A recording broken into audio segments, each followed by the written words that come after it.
Good Thursday morning. I'm Phoebe Murray, and you are watching Wisconsin 360, a daily live stream bringing you a look at developing stories in markets all across the state, plus a live check of your first alert forecast here in southern Wisconsin. Today is April 9th, and in the Madison market, here's a look at your top stories. This morning, multiple children are recovering after a dump truck crashed into the school bus that they were on.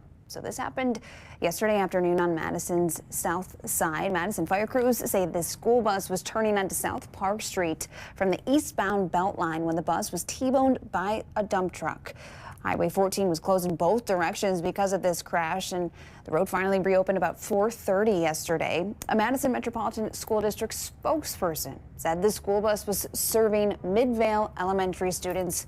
We do know 5 children were taken to UW Hospital with minor injuries. After this crash, 2 other children were evaluated and reunited with their families. Madison police say the 77-year-old driver of the dump truck was cited for running a red light. And we spoke with Madison Police Chief John Patterson, who said there have been more than 300 speeding violations on South Park Street just in the past few weeks. So again, I'm imploring and begging the community to please slow down. These roadways are heavily traveled by school buses, by our children, by people coming and going to work. Now, the school district says they're grateful no one was seriously hurt and that they're working with the families involved. A wild story we're following out of Columbia County. A sheriff's deputy back at work this week after suffering a medical emergency during a routine booking at the Columbia County Jail. So authorities say she was suddenly exposed, this deputy, to fentanyl and cocaine. And then the quick use of Narcan likely saved her life. So the Columbia County Sheriff's Office says Jose Freddy Rodriguez Acuna was arrested on drug charges in Portage last Tuesday. He was then taken to the Columbia County Jail, and during booking, a jail deputy confiscated cash from the suspect. When she unfolded one of the bills, officials say a powder, later found to be cocaine and fentanyl, came off the money and went directly into her face. That deputy suffered a medical event. She was given Narcan right away. Rodriguez Acuna appeared in court last week for those drug charges. His bond was set at $1,000, and the sheriff's office says once his bond was posted, he was released to U.S. Immigration and Customs Enforcement because he's allegedly in the country illegally. Illinois State Police arrested a Madison man after finding nearly 100 pounds of meth in his car. The arrest happened Monday afternoon just outside of Bloomington, Illinois. 25-year-old Ivan Cook now faces a methamphetamine trafficking charge. It is being held in McLean County Jail. Well, best-selling author James Patterson will be giving the keynote speech at UW-Madison's spring commencement. Patterson's wife, Susan, is a UW alum, so he's a Badger by marriage. Patterson has written over 250 novels, with more than 100 becoming New York Times bestsellers. The commencement ceremony will be held at Camp Randall on May 9th. And those are the top stories out of the Madison market here on this Thursday morning. But now let's head to the Northeast for a check of the top stories out of Green Bay this morning. Here's morning anchor Emerson Lehman. Hi from Green Bay, I'm Emerson Lehman. Here's what's making headlines in Northeast Wisconsin today. The city of Green Bay and Brown County working together for redevelopment plans for the downtown library. The plan includes redevelopment for 2 parcels, the actual library property and the neighboring property. The rendering plans show the 3-story building will be redeveloped. The Grounded Cafe, ADRC, and the Wisconsin Job would also move to this location as well. As for the former Bank Mutual building that operated as a bank for a couple of decades and has several costly repairs, that will be turned into 54 parking spots. It's expected to be added to the agenda for the April 21st meeting. A plan to open a new homeless shelter in downtown Appleton is headed to the City Council for a vote on April 15th. This after the city's Plan Commission unanimously approved the shelter that would serve up to 50 adults each night. The project is called Providence Place Shelter. It would move shelter services currently operating at 404 West Lawrence Street to 314 North Appleton Street. It would be run by the nonprofit Providence Promise. The nonprofit says the shelter is for people experiencing homelessness or waiting for other housing after leaving hospitals or jails. We're doing a service because if people are left out in the sub-zero weather, they're going to die. And these are our fellow neighbors, and we have to help them. The approval means the shelter will need inspections, permits, and safety compliance before it can open. If approved by the Common Council, Providence promises construction could begin as early as July with a goal of opening by December 1st. The Artemis II mission to the moon set to return to Earth tomorrow. One of the people talking to the astronauts in space graduated from a Green Bay high school. Action 2 News getting the chance to speak with her. Amy Dill, a 2001 graduate of Green Bay Preble High School and has worked at NASA for 15 years. She joined the Artemis program in 2016 as a flight controller, later becoming a capsule communicator. Her first shift for this mission came right after the launch on April 1st. Dill says her love of space came after seeing the movie Apollo 13 and that it's an honor to be involved in this historic mission. That was just really exciting to be able to talk to the crew that was the first crew to go back to the moon in over 50 years. None of them were alive for the last time we went to the moon, and the majority of people in mission control weren't alive for that either. So it was really neat it's just such a privilege to be able to talk to them, period. Dill says she has one more shift left before splashdown, and she'll be helping the crew aboard Artemis II make final preparations for their return to Earth. That's what's making headlines here in Northeast Wisconsin. I'm Emerson Lehman. Have a great day. Emerson, thank you. And if you want to read any more on those stories, you can head to their website, WBAY.com. You are watching Wisconsin 360. We're going to take a quick break, and we'll be right back. Don't go anywhere.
Welcome back, and we want to send things up to Western Wisconsin now for a look at the top stories on this Thursday morning coming out of 13 News. Here's morning anchor Bob Gallagher.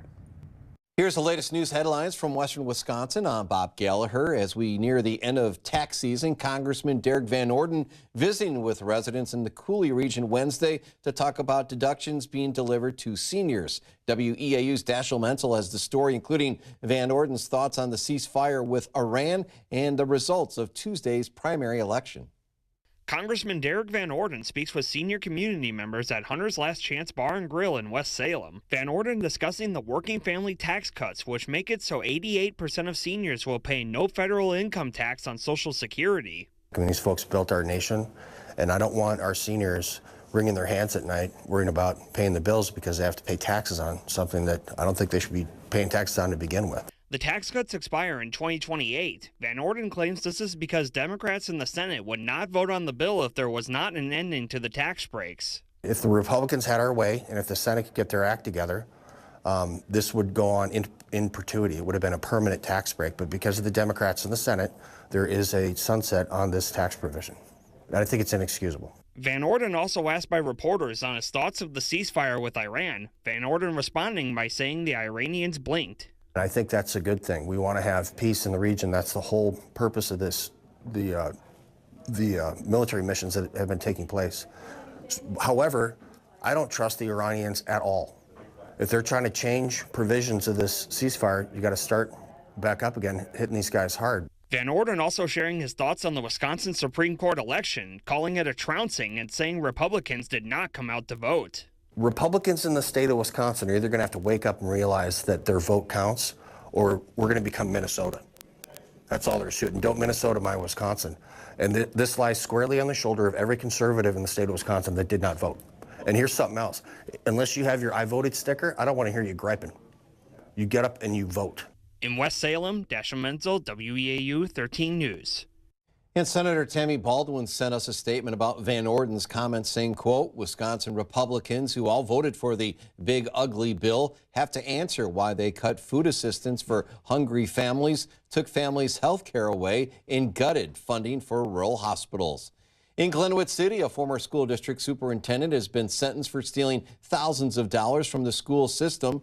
Tim Johnson will serve 3 years in prison and 3 years of extended supervision after he was found guilty of a forgery and misconduct in office. The district hired an outside firm to look into Johnson's salary. According to that report, money was given to him to take classes at Viterbo University in La Crosse, but those classes were never completed. It also suggests Johnson took money through his administrative role.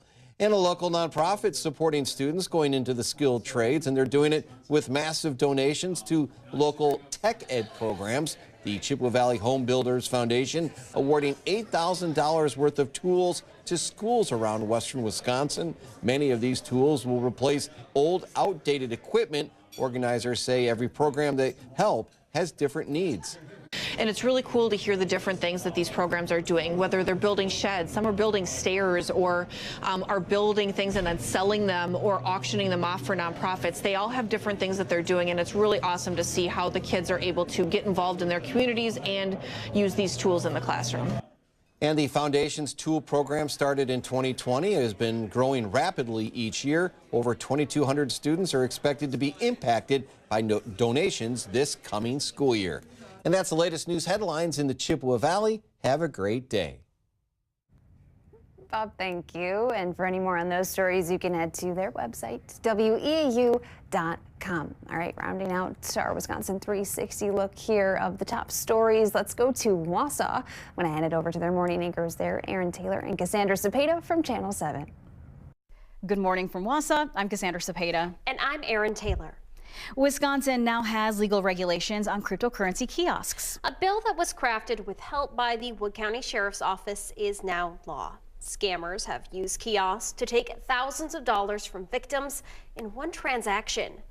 There are now $1,000 daily transaction limits. The law also says virtual kiosk operators must take reasonable steps to detect and prevent fraud. The Wood County Sheriff's Department has been fighting for regulations for years.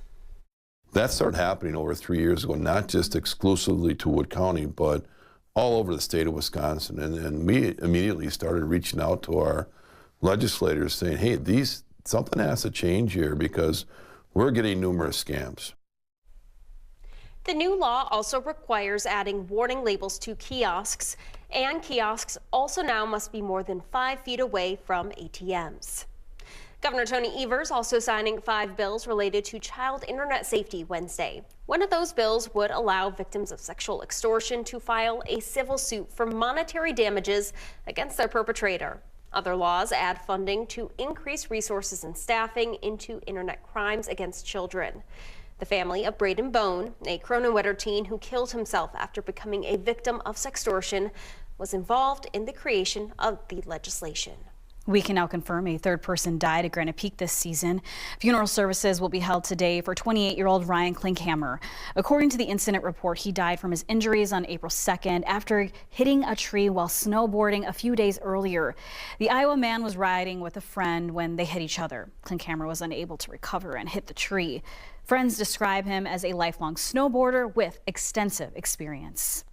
A special prosecutor review says Wausau Mayor Doug Denny will not face charges for removing a ballot drop box in 2024. Yeah, that independent review cannot prove any violations were committed beyond a reasonable doubt. The bipartisan review says the box was not labeled as a ballot drop box when it was taken. The state also could not prove misconduct by Mayor Denny because the box could have had more than just ballots inside. Fond du Lac County District Attorney Eric Toney says they didn't want political bias to play a role in their decision. We wanted to make sure that whatever decision ultimately was reached, that people could have confidence in that decision, knowing that it wasn't a political decision, but we follow the facts in the law and we make a decision based on that, not politics or emotion. Toney says if the box did contain ballots when it was taken, their decision likely would have been different. This morning, we can answer some of your questions about why a historic building in downtown Antigo is being torn down. The city's building inspector says brick and glass have been falling onto the sidewalk near the Vosmek building on 5th Avenue. The city got a warrant and had hired an engineer to do an inspection inside the building. The city started the process of condemning the building and got no response from the owner, so it was scheduled to be demolished this week. That's a look at the top stories from across north central Wisconsin. All right, for more on any of those stories, you can head to WSAW.com. Well, that's it for top stories on Wisconsin 360 for this Thursday, April 9th. I am signing off, but as I promised, we've got a first alert forecast coming your way and brand new guest. We have meteorologist Kevin Corvo joining Wisconsin 360. Kevin, so excited to see you here. Stick around, don't go anywhere. He's going to join us just after this short break with a check of your forecast. Make it a great day.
All right, good Thursday morning, everybody.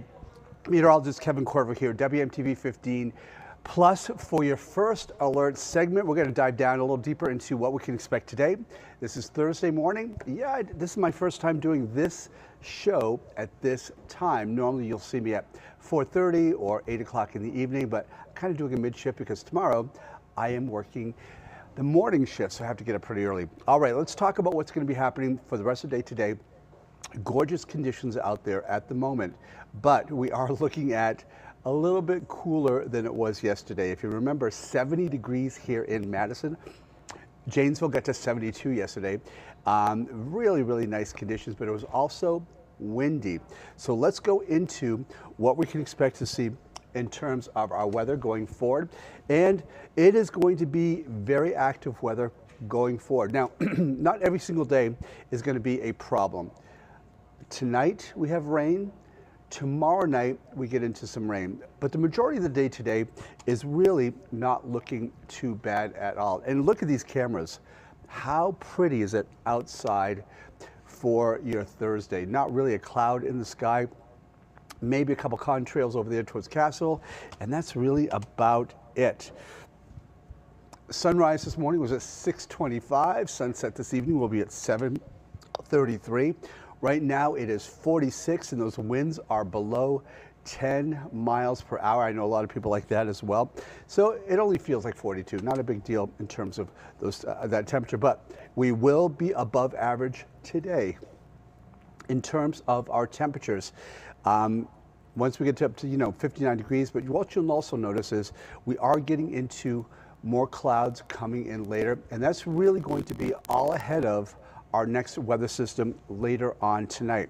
Currently down towards Janesville, they are already in the 50s. Milwaukee is 55. I did mention Madison is at 46. Camp Douglas trying to catch up, 37 degrees right there.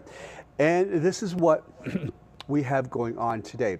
I want to go a little bit closer and show you what we had. So last night, it was this system right here that pushed through.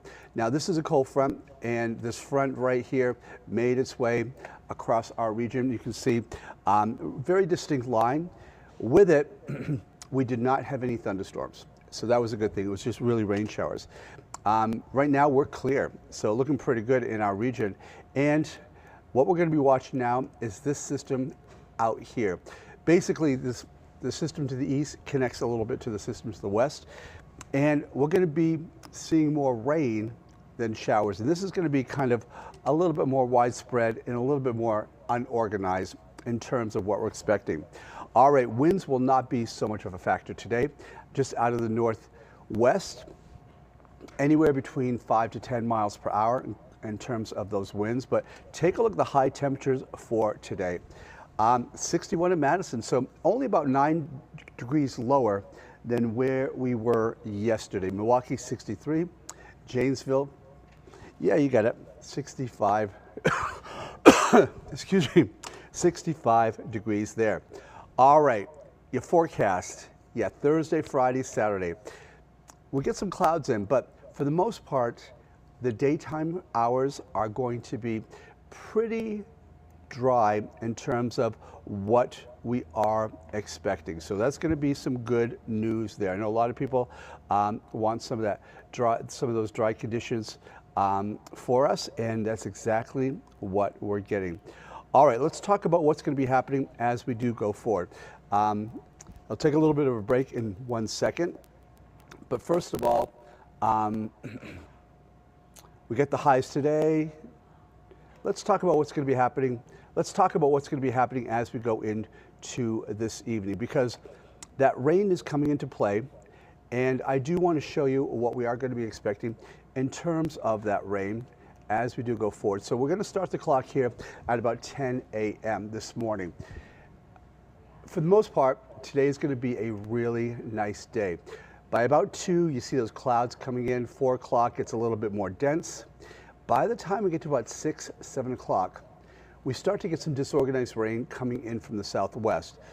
This will not affect your evening commute, so that's some good news. It will be a dry commute for you tonight, but from the southwest and for most of our state line counties, and also possibly to that second line of counties, Dane County included, rain will start to be a factor later on tonight at about 9 o'clock and kind of stay with us as we go into the overnight hours and into early Friday morning. Now, what is different from what I saw before when I left work yesterday is I'm seeing some enhanced colors on this particular model. When I see those enhanced colors, for example, over Dubuque, you can see that orange, you can see the red. Possibly we'll have some embedded thunderstorms coming our way. If we do, of course, Brian and myself will definitely make sure that we update you on what we're seeing. But the trend of this rain really kind of keeps it south. Not much for Dane County, definitely nothing up towards the Dells. And then it pushes all the way through tomorrow morning, early, at about 4 a.m., it begins to push out of the area. So not really a bad situation there. All right, skycast for tomorrow. Not a bad day tomorrow. Once the rain exits early, it's going to be another gorgeous day here in Madison. Partly cloudy, possibility of seeing some late storms in the evening, and also the wind coming back to play. Highs today, though, yeah, right where we should be for this time of year. We're looking at 56 degrees here in Madison. That's 1 degree above average. Oh, and then it just popped all the way over towards, let me just get that back again. Is that Saturday? That is Saturday. Let's just make sure. Yes, Saturday, that's not tomorrow. Saturday's going to be a cooler day, but it's also the Dane County Farmers Market Day. Not a bad day for that. 56 here in Madison. Then on Sunday, big change. We have a significant warm up. And let me tell you right now, we have declared Friday and Saturday first alert days across the region. All right, I'm going to show you the 7-day forecast real quick, and then we're going to take a quick break and do a little bit of national. But here's what we're looking at right now. We do have red bars for Saturday. We have first alert days in place for Sunday as well as Monday. And look at those temperatures, 76, 79. When you get temperatures like that ahead of a weather system and the mechanisms in place, that is why we're looking at the possibility of seeing strong to severe storms on Sunday and Monday. Possibly have to make Tuesday a first alert day as well. All right, stick with me. For 1 minute, I will be back. I'm going to re-rack these charts for you. And when I come back, we'll talk a little bit more national weather when I see you next. Stick with me.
All right, I am back. So let's talk a little bit about national weather at the moment, and I want to show you what's happening.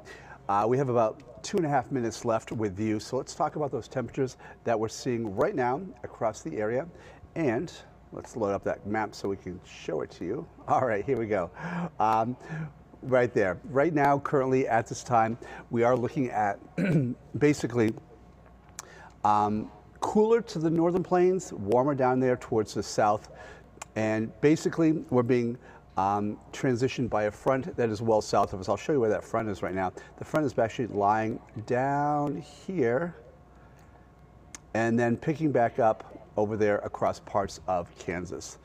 In terms of what we're seeing for active weather, things have been fairly quiet, but there's been a few problems down there towards Florida, and this rain has been fairly persistent as well. You can see it right there across the region. Up towards New England, things have been nice and dry, but that front's on its way, and I think that Friday night and into Thursday night into Friday morning, we'll start to see an issue. And then we have a weather system that is off the coast of California that is pumping some moisture into the region as well. If you are traveling today, let's take a look at some of those possible delays we could be seeing across the region. So for Thursday afternoon, because of the rain down towards Florida, yes, we could be seeing some problems with Miami, Orlando, Detroit. The front's going to go through there, possibly down towards Cincinnati and also over towards New Orleans. Now, as we hit into Friday afternoon, there we go.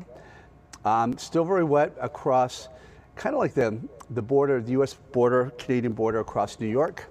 I do think that those icons out there towards San Francisco will start to change over as well. You see it, there you go. Good guess.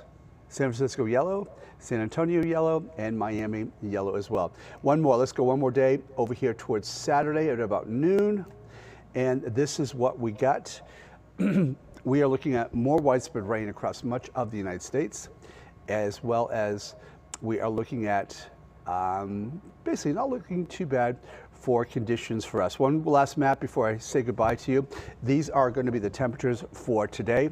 Well above average across much of the United States. Cleveland, 21 degrees above average. Albuquerque, 13. Salt Lake City is going to be 17 degrees above average. All right. That does it for me. Have a great Thursday. Brian will be with you on the streaming desk here at 4:30 this afternoon. I will see you all, not in this shirt, I'll be changing my shirt, but at about 11 o'clock for your 11 o'clock WMT 50 news, and we'll talk more about those first alert days. Take care, everybody.